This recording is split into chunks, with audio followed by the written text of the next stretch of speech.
You're listening to Wisdom of the Ages, the show that taps into the many expressions of universal, ancestral, and personal wisdom to ignite evolutionary consciousness. Hello, everyone, and welcome to Wisdom of the Ages podcast show, where we weave the sacred into modern-day reality. So let me tell you why you're going to be excited about this episode.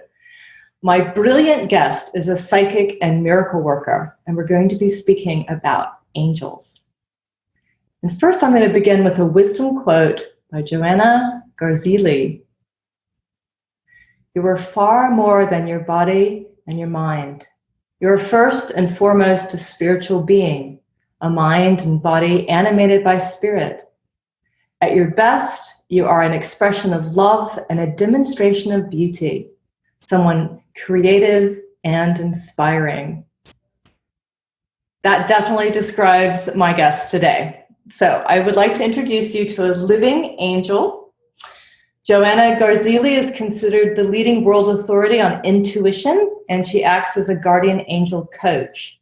She is a secret weapon for some of the most celebrated CEOs, entrepreneurs, movie stars, Hall of Fame athletes, and the highest level of government officials.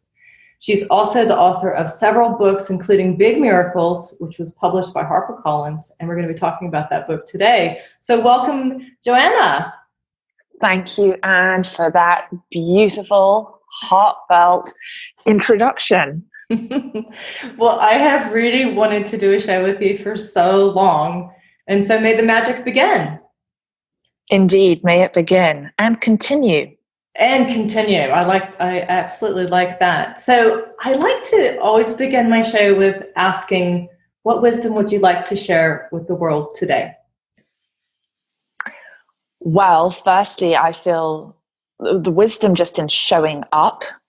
I feel that's the first part of it, because oftentimes when we are going through spiritual awakening, spiritual growth, that there is a request to receive enlightenment or to have understanding, but there isn't really the willingness there. There's a resistance. And so in saying, I'm going to show up fully and be present and listen fully and allow myself to receive the impressions of the subtle energies around me and within me, then I believe that we can be a container, an instrument for wisdom to flow through us, be demonstrated, and to inspire it in others. That's beautiful. That's absolutely beautiful. I mean, I've heard several wisdom teachers say that we're already what we seek. We are the presence. We are the love. But what is it that gets in the way? Why do we not always feel that presence? I would say the primary reason we don't feel that presence is the unevolved ego, which is rule 5 from Big Miracles. And that there has to, in my opinion, be a daily look inward to say, where are there distortions? Where am I perceiving my environment, the people around me, and myself in a way that is being led by ego, by that unevolved ego. And the thing is that if one tries to quieten that unevolved ego, if one tries to put it back in the jack in the box, that it's going to wreak havoc, cause absolute chaos. So I think the approach of how we interact with that unevolved ego is critical to being able to transform that into where it's working for you and is expressed in an organic way of confidence rather than being pushy and forceful with others. You know, I really love your book, Big Miracles. I enjoyed it. So and in it you have 11 rules to break through for your big miracle, or there's 11 rules that helps you break through for your big miracle. And I really liked all of them. I mean, it seems like the very first one you talk about aligning with spirit as the step number one. Do you want to say something about that? Absolutely. And for me, I am continually practicing what I have written. When I wrote Big Miracles, I said, please, Spirit, make sure, just bring something great through me that means that I can experience those miracles. And align with Spirit was the most important one. And this idea that if we are not aligned with Spirit, then nothing's going to go well. And when we are aligned, that creates a foundation to be able to go from strength to strength. I think what is a really important distinction is that this idea of a big miracle breakthrough is a series of small action steps that adds up. And I feel that in the world today, we are more bombarded by having to deal with a new set of challenges, and that we are going through a quickening, especially because of technology. And so small, diligent steps really can get one to where one is meant to be. And what I mean by that is that you are living fully in your soul's expression, that you are living in alignment, integrated mind, body, spirit, and health, because without our health, then we don't have anything. Yeah, that's really true. And I really love it when you say, don't wait for miracles to happen, make them happen. So I need to take a break in a minute here. Can you tell us where we can find you, where we can find out about your courses, your books, your sessions? What's your website? Thank you, Anne. Yes, my website is my name, joannagarzilli.com. And I am mostly on Instagram. My handle is at Joanna Garzilli. I'm on all other social platforms as well. And I have a wonderful course called Prosperous Angel, which is on Udemy. That's fabulous. Okay. So when we come back from this short break, we're going to talk more about angels and big miracles. So stay tuned and we'll be right back. Hello, everyone. This is Tonya Don Rekla, Executive Director of Superpower Experts. And we want to thank each of you for making Superpower Up the #1 podcast network for personal development and spiritual growth. Because people like you have the courage to say that mindfulness, healthy living, disrupting reality, the pursuit of consciousness, responsible entrepreneurship, and radical parenting matter, we now amass over 1 million downloads monthly in more than 90 countries. Our numbers keep growing because there are far more people willing to live divergently than mass media wants to acknowledge. For you, the change makers, the light bearers, the way showers, we say thank you. If you're ready to take the next step in your evolution, go now to superpowerexperts.com and take the Superpower Quiz. And as Neva Lee Rekla, our youngest podcaster, likes to remind us, remember, we all have superpowers and we can change the world. Hello, everyone, and welcome back to the Wisdom of the Ages podcast show. You can find out more about the show on wisdomoftheages.superpowerexperts.com. So today we're talking with brilliant guest Joanna Garzilli. So welcome back. Thank you, Anne. Yes, my name Garvin before I got married, and I still kept the G-A-R and went from Vin to Zilli, or Vin, right? Vin to Zilli. I love it. Well, when I met you originally, you were Joanna Garvin. So I've been following you for a number of years now, watching all the miracles that you're creating all over the planet. Yeah. So, when we started talking about the show, it came in intuitively as super angel, and I just love that, super angel. But do you want to talk about angels? I mean, are angels real? In my experience, angels are real. If I wasn't me, if I was looking from outside, it would be hard for me to believe, because I do have, maybe it's coming from London, growing up a Brit, a slightly more skeptical outlook to the idea of angels. I believe very much that we have angels around us, some who are earth angels. They are living, they are in professions such as counseling, healing arts, doctors, nurses, firefighters, school teachers, people that are doing good things, good work, who are really truly focused on being of service in their community. So those I perceive as, I would call them earth angels. And then there are more of the, I think through one of the areas that you specialize in is those deities, those mystical beings who, through legend and through lineage, that they are angels and have lived before and have left a powerful legacy that energetically continues. And then I believe there are angels, and I would say the super angels I feel are otherworldly. They come from other dimensions, even other galaxies.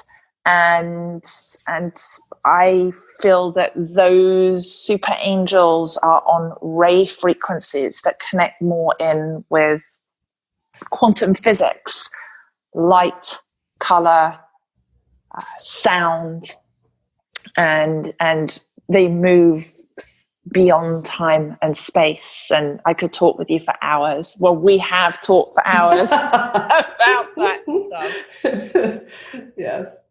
Yes. So, I mean, you can name some angels even if we wanted to. There's a whole angelology.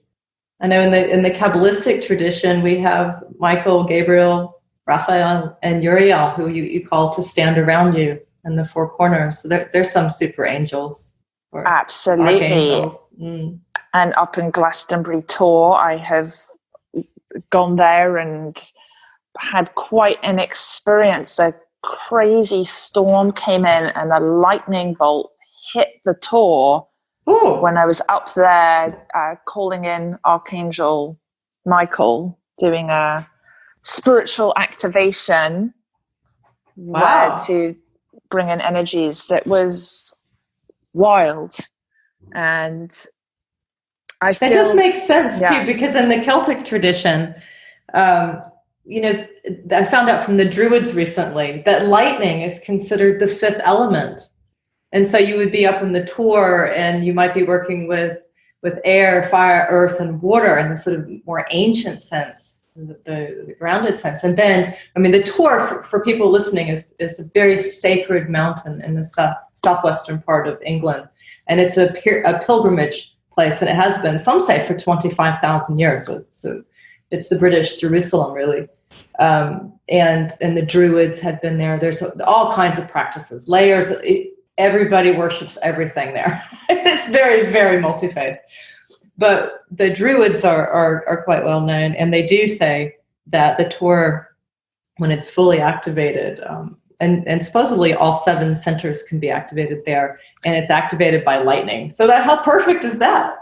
And that's interesting from the little bit of a conversation we had beforehand, where the idea of ascending our energy and connecting upwards, and the descension of energy to be able to ground. Because ascending and descending of energy mean different things in different contexts. And I think that's where what I wanted to do with Big Miracles was to simplify a spiritual practice. Because when one gets into the deeper metaphysics and the angels and the earth angels and the super angels, it can be quite complex. So eventually, in my experience with spiritual mastery, one's going back and forth between getting into the minutiae of things and connecting from one thing to the next thing to the next, and to the point where it can get overwhelming. And that's when that happens, to bring that all the way back to one point, a 0 point, to a simplicity, because where is that 0 point? Well, it could be, I mean, I think of myself as in some way as located in the point of existence. That would be my body that I'm currently located in. But at the same time, there's a soul, and there's my personal soul, and a family soul, and a community soul, and universal soul. And somehow, maybe with the universal soul, that's where we find these angels who are probably, can be, if we want them to be, our closest friends. And to help us bring the soul back together for anyone who feels any type of pain or suffering, because at the moment, the global soul, in my opinion, is so tumultuous, and so many people feel torn and ripped apart. Out of that, part of that tearing is to reveal more of the purity, the pure self, the pure aspects of the soul that you could say would be that bright light, that super angel. But in the process of going through that, it can be extremely painful. So one of the most valuable things that one can do is practicing surrender from the resistance.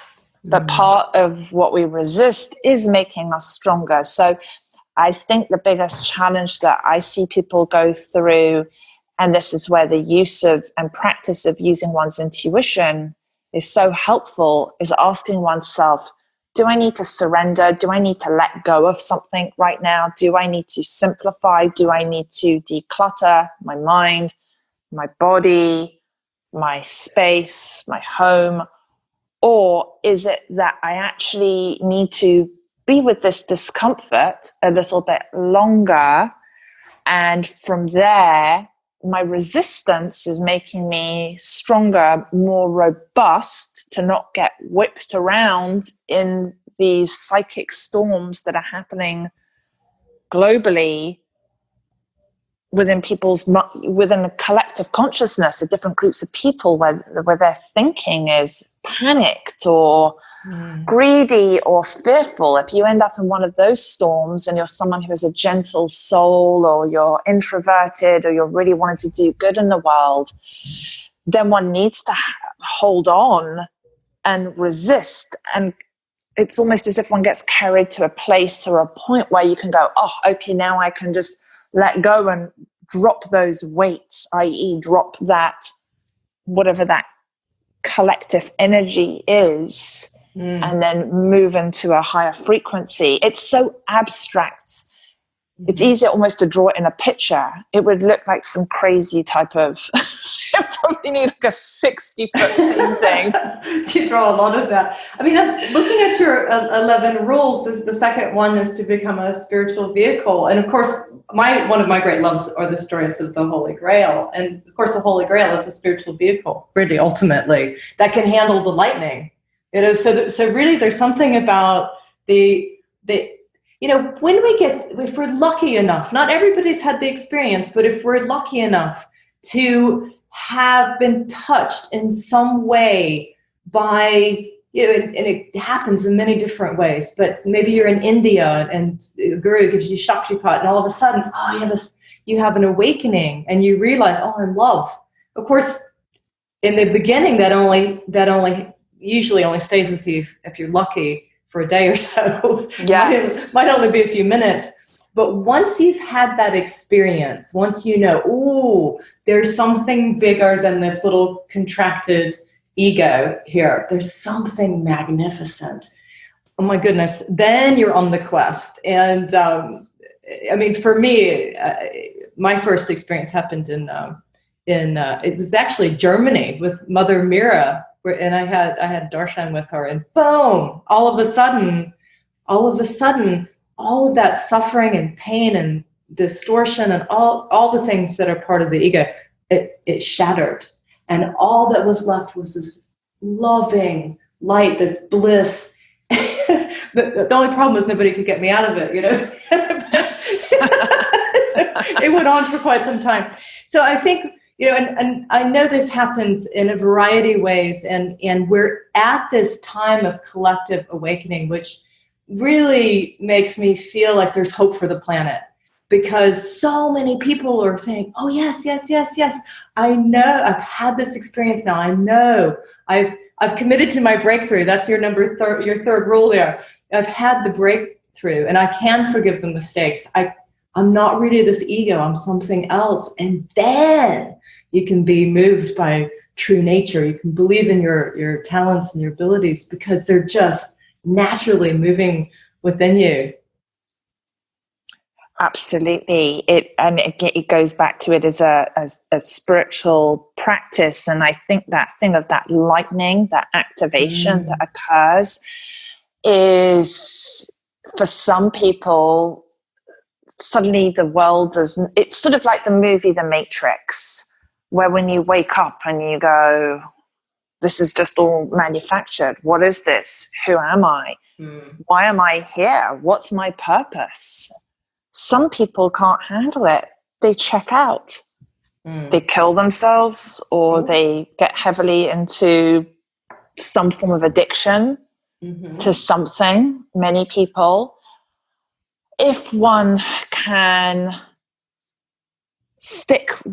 come back to, I had this glimpse or this experience of love, and rather than I'm being deprived of it and the world is a terrible, awful place, that to say to oneself, there's a reason why things are how they are. And it makes me think of sort of when you'll have I've seen, say, photography, and it'll be one of those, say photography of, say, a war zone or a really poor neighborhood. But the way the photographer has captured that image, it looks beautiful. There's a beauty in that. And I feel that in these things sometimes that are terribly difficult experiences and suffering in the world, it's as if spirit is saying, there is beauty in everything, which goes back to that concept of, well, we can't have light without dark.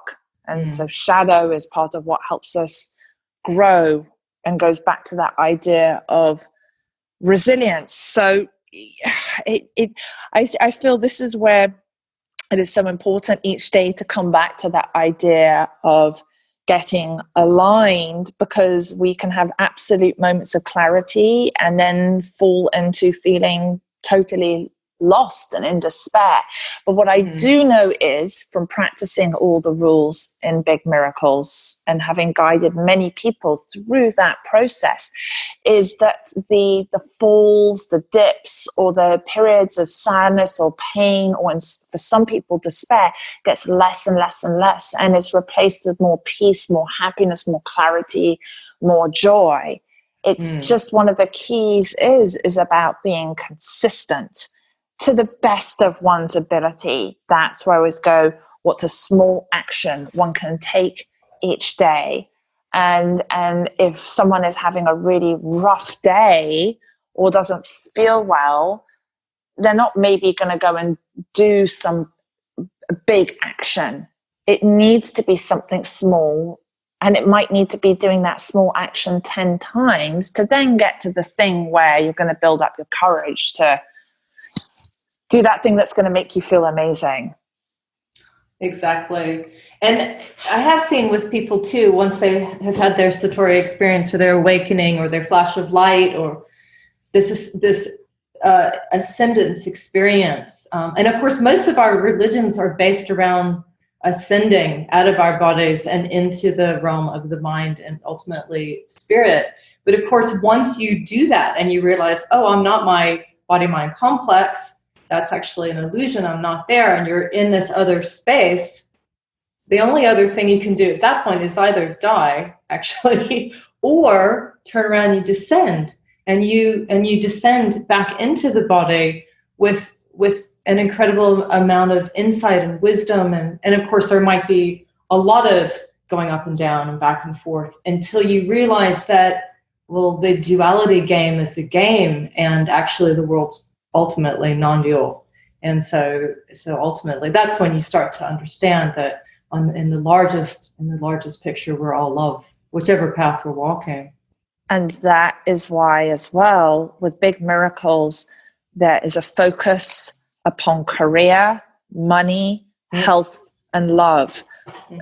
They're all important. I have, over the years, seen some people who are brilliantly in tune spiritually and have a wonderful spiritual or devotional practice, but are absolutely chaotic financially or have craziness in their love life. I've been one of those people. And I had to go through that lesson of understanding the duality of the integration of that duality. That's one of the things I love about your book. You know, you're not shy about talking about your personal transformation, and I think it's really helpful because nobody, or very rarely, I guess, like every now and then someone just wakes up and that's it. But usually it's a process. And like you said, you have a flash of insight, and then, there might be an enormous amount of pain that comes up, or some forgiveness that needs to happen, or something. And to embrace those feelings, and to embrace that process, and understand that in that process, you're becoming this precious pearl. You're actually becoming someone who can be a contribution to humanity, someone who is becoming free. And it's lovely in the book, the way that you talk about challenge and transformation and how spirit can assist you. I don't know if you want to share any stories from that perspective. That's so much. I mean, I would say, well, I could share from the book. I would let people maybe have an experience from when they get to read, or I have the audio book will be coming out in 2020, so that will be released then for Big Miracles. Right. What I can share that isn't in the book, which will probably be in another book at some point, is, speaking of duality, this thing around money and love. And I see with people with, again, maybe feeling so spiritual and so connected, but suffering so much financially. From the perspective of when we started talking today about the ego, and I know for myself, I have had to be extremely diligent with my unevolved ego. And for when, how would I say it? What's really driving me, I have to look at why do I want what I want? Because there have been times when I didn't realize I had a subtle energy, or maybe in times that it wasn't so subtle energy, but it was buried, and I just could, that energy was covered over, of low self-esteem, and that would distort my entire judgment of character of others. Not because I'm trying to judge someone else, but going, is this person well-intentioned, or does this person have a snake oil type energy to them? And that when I was in a low self-esteem or desperate place, the amount of times that I would go and get coaches or healers or people to help me, or do things that didn't have my best interests at heart, that were really just quite happy to just go and take me to the cleaners financially. I can't blame any of them. It was, again, not being able to be in reality. I feel that by sitting in pain, not wallowing in pain, but allowing myself to feel every single feeling and not suppress that feeling, then allows myself to see clearly. And as I see clearly, not make poor choices that could lead to financial chaos. Now that I find that my life is really right-sized, rather than, I think that, and that's a really important distinction between when we have a big picture vision this idea, our life purpose, our legacy. But realistically, you can't just jump to that. Anyone that experiences overnight success or has some type of compound interest financially or big result is because they have been working away diligently, learning from their mistakes or practicing a certain skill. Like it took me 20 years to become a HarperCollins author. It didn't happen overnight. Exactly. And so what I try and do now is just really embrace where I am in the journey, and then I can experience more peace. But financially, that was definitely one of my biggest lessons, karmically, and there's a lot more I can say on that. But. Well, it's true. You know, I think if we think about our spiritual history for a minute, and what's happened here is that the mind and spirit have been honored, this ascension energy. And so in Judeo-Christianity and a lot of and actually Buddhism and most of the major religions, we've been invited to lift up. And what does Buddha do? He leaves his wife and family. You know, but so there are these transcendent energies and these male leaders, actually for the most part, who actually divided us from the feminine. And I think part of what's going on now is we're finding the Sophic wisdom, the parts that have disappeared. We're actually back to that vessel, you know, the spiritual vessel. We need to bring this back. So what happened is our feelings and our body got left out somewhere. And so in this recreation of the realignment of the body, mind, spirit, which is a choice for us each day, we can listen to these bodies that are an absolute gift. And we can listen to our feelings because they're absolutely full of wisdom. And let's face it, maybe women are more interested in this. I'm not sure. But we have to be able to look after our families. And so we have to be able to make money and have a correct livelihood.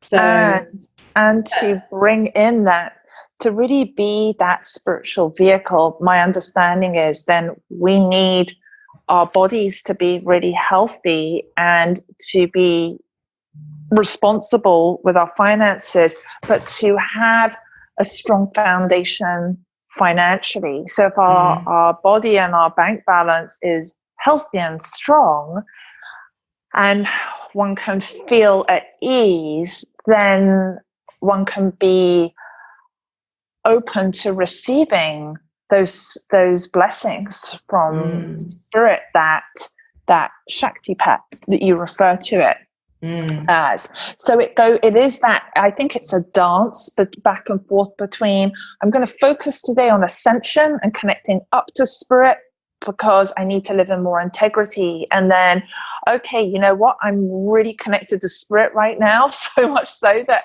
I got to get back into my physical body and work on making my body strong. For someone that might be taking a walk, for someone else it might be yoga, for someone else it's swimming or a HIIT workout, for someone it's going to be being vegan, for someone else like that might not be the right diet for them. They might need meat, but that they're mindful of what they eat. For someone else it's saying, I'm not going to do alcohol, sugar, you know, whatever else that could be toxic. And that's a very personal thing to be able to go, that's rule 9, take the right action. You have to be able to figure out what is that right action for you, because, you know, it's not right for everyone to do vigorous working out or to go vegan or have like, oh, you got to go big in the world and help millions of people. It might be just one of my clients, she's worried she's not doing enough. I said, you're taking care of your husband and your 2 children. That's being of great service. We don't have to all go out and be, you know, a Brené Brown, or who obviously is, you know, is like a superwoman, super angel. Yeah. We don't have to all do that. That's not everyone's path. Well, and I really like this rule, 9, take the right action. But sometimes, I mean, we live in this world where taking the right action, we think of that as we've got to do something, we've got to do, we've got to be seen, we've got to be famous, we've got to make money. And actually, I do remember one time going to the Hugging St. Amachi, and I was so worried about who I was going to be in the world. Was I being enough? And I asked her what I should be, what I should do. And she said, and at the time I had 2 small children, and she said, the greatest seva, and seva in Hindi is service, the greatest service that you can do for me is to raise your children well. And I resonate totally. Yes. Yeah. And as a mother myself with my son, Dominic, currently 10 years old, always when I write in my journal each day, in my planner, Dominic is, and my husband Nick, and they're my number ones. They come Isn't that first great? For me. You can be a spiritual person creating amazing miracles. You don't have to leave your husband and your children. You can do it in your own house, in your own way. And that's so lovely that that's possible today.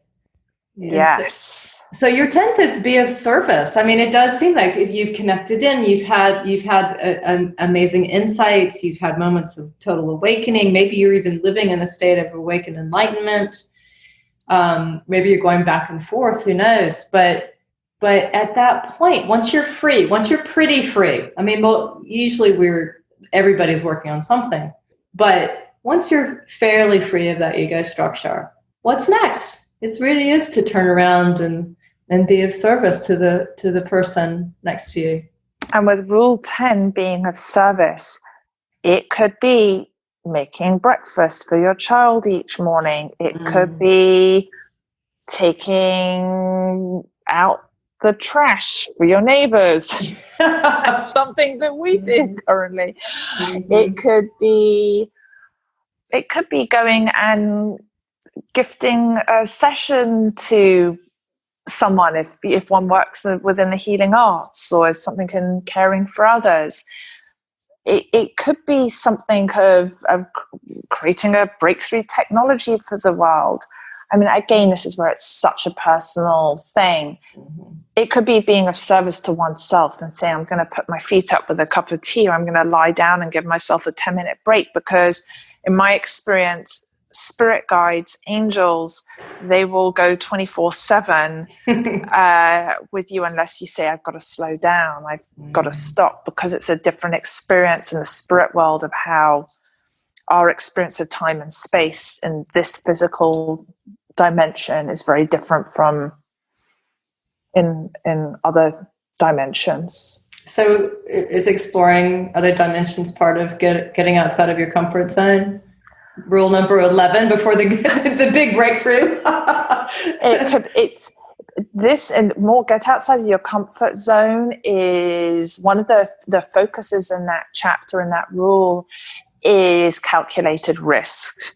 And the reason why that is so important, and it's on a more practical level, is because I have taken stupid risks myself in the past where I've just thought, oh, well, spirit's got my back, so I'm just going to go and stick this massive amount of money in this thing and just it's going to work out. And then going, wow, sometimes there are unscrupulous people, and I have been totally naive, Pollyanna outlook, and screwed over.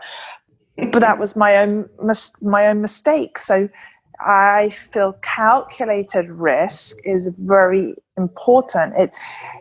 Not everyone is built to go and take those wild, crazy risks where they go down to the last dollar, or they go into massive debt and then they have the breakthrough. I've done that. I've succeeded with it, but it is very hair-raising, and I know other people have, and it's normally a certain type of person. And so one has to ask oneself, am I that type of person? I would advise for 95% of people out there, maybe even 98, 99%, stretch yourself, but not to breaking point. You don't have to do it like that. Why be the martyr? It's an intense archetype, and it's not necessary to be able to have that big miracle breakthrough. I love Pema Chodron who gave the graduation speech at my daughter's graduation from Naropa, And she wouldn't tell anybody what the title of the talk was going to be. And when she got going, we realized it was on failure. That was the graduation speech. So she reminded everyone that, you know, when they went out, these nice students that had graduated, they've got their BA and they're going to go out into the world. And the first thing that's going to happen to you is you're going to get hit by a wave and you're going to get knocked down. And what do? You get back up. And guess what? You're going to get hit by another wave. And what do? You spit out the sand and you dust yourself, or you wipe the water off, you get back up again. And you learn to fail better, and fail forward. I just thought that was brilliant. Exactly. And that, a lot of, with Big Miracles, is the gap gets smaller and smaller, the falling gets less and less, unless one then is reaching for something totally new and big. For example, if you suddenly go, okay, I want to go into engineering and I'm 60 years old, you know, yes, you're going to have a lot of failure there. But if there's joy in that, a flying carpet moment where you just feel like you're on this lovely ride now, and you kind of, I guess anytime it's not so much maybe that we've got it, but something that happens when you're really attuned with who you are and your life purpose and mission and who you're meant to be in this time. Definitely. I had a couple of moments like that this year. One was on my birthday, where I went with Nick and Dominic, husband and son. We went to Paradise Cove in Malibu, and it was just the whole day was magical. We ate yummy food. It was just beautiful outside, and I went, wow, this is incredible. My life is really, really, really blessed, and to be debt-free and grateful and happy in my marriage, and mom and an award-winning author, all that stuff was really, really, it's like, okay, this is, wow. Yeah, I really am living what I've written about. Yeah. And the other experience where I really felt that was, I was on Hallmark Channel's show Home and Family, and we've done the Universal Studios tour so many times where they'll talk about home and family, and it was so cool because we had the drive-on pass for Universal Studios. I had my own trailer. Brooke Burke was there filming the same time on the same show as me. You'd see all the people go by in the tram. They'd be like, oh, there's a VIP. And yeah, it was so fun. It was really awesome to have share Big Miracles, the book, and be on that show and do all of that. So that was a really magical moment for me. Those are two. Yes, I'm flying on the carpet. The red carpet. That's so beautiful. I love it when that happens. It's just you're just riding, and it's all going just perfectly. And well, I'm wondering, first of all, I know people are going to want to know how to do a private session with you, how to get a reading, how to find out about your guardian angel coaching sessions and personal programs and all this. But just before you go into that, I just want to ask a question, which is, do you know any specific prayers that we can do right now to help heal humanity in the world? It's a big one.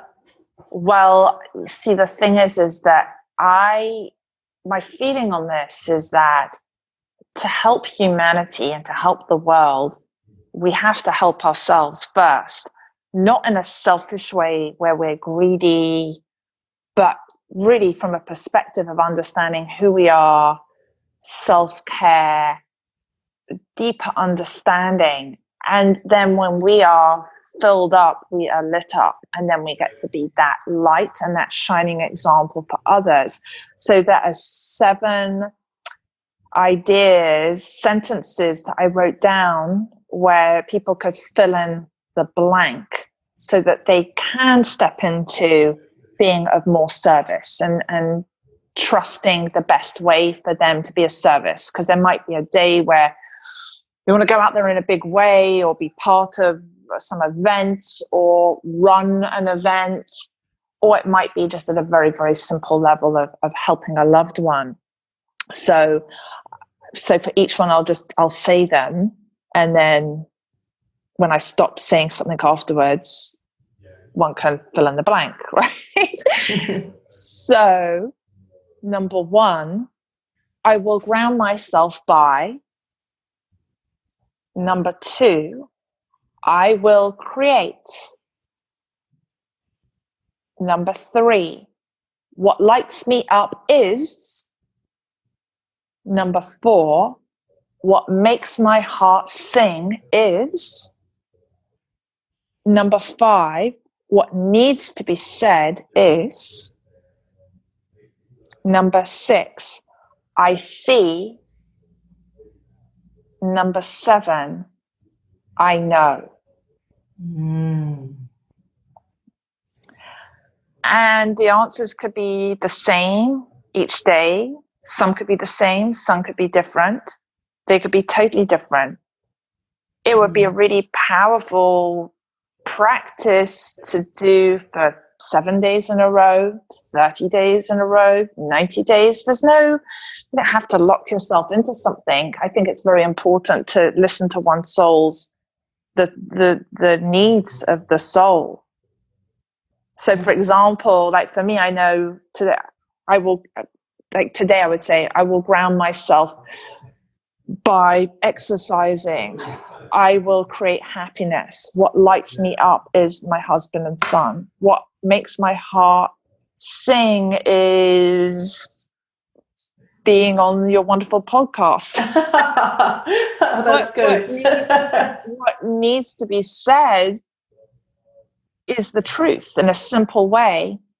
I see people, I feel their pain. I know who I am, and it doesn't matter what anyone says or thinks about me.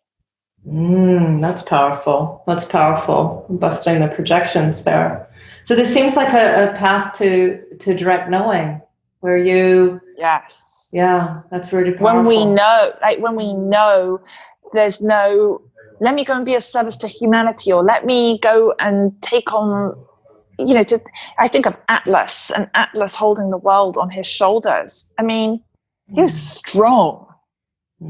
So we have to build that spiritual strength. We have to work those muscles. That's really one of the reasons I wrote Big Miracles, and the idea of 11 spiritual rules for ultimate success is we can't have flimsy spirituality. You can't have true spirituality or the idea of being of service to humanity built on a house of cards. I know. Well, that's why your first question, right, is ground. How do you ground? How am I grounding now? So that's that journey of descent, which might have been missing in our spiritual traditions for a while. So in a way, here's our Sophic wisdom. How am I living in my body, which is sacred, in this world, speaking to you, and I'm in an intimate relationship with you right now, sharing this conversation in this field of wisdom. So how incredible is that? That lights me up. It also lights me up. And if I am really overwhelmed at a certain point, the fastest way I ground myself is doing housework and laundry. That'll do it. That busts through the unevolved ego really fast. It's true. Well, they say before enlightenment, chop wood, carry water. After enlightenment, chop wood, carry water. Or do laundry. Or do laundry, exactly. We're not getting out of it. We still have to do the chores. So, well, this has been just amazing. Thank you so much for spending all this time with us. I hope everyone listening is feeling super inspired. So I know you can, if you want to get in touch with Joanna. I've had a reading with Joanna. It was fantastic. Actually, I've had several readings. And I love them, and I will definitely be coming back for more. So if you want to book a reading, or if you want to become a client, business client, or join your small groups, what do they do here? They would go to joannagarzilli.com, and they'd be able to look at what resonates with them that's there. They could also reach out to me on Instagram at Joanna Garzilli and say, hey, I'm going through this, or I want to go in this direction. What's best for me? Because I can always customize something for someone as well. That's really beautiful. So, well, I hope you'll come back on the show again. Oh, yes. I would love it. I would love to carry on this conversation with you and continue to create miracles together. Yes. So, but that's all the time we have today. So please go visit Joanna, find out about her, and thank you to everyone who has joined in today as well. May your lives be filled with angels and miracles. You have been listening to Ayn Cates Sullivan, host of Wisdom of the Ages. And if you want to view my books or find out more about Infinite Light Publishing, visit AynCatesSullivan.com. So until we meet again, may wisdom reveal its secrets to you, one message at a time. Thank you.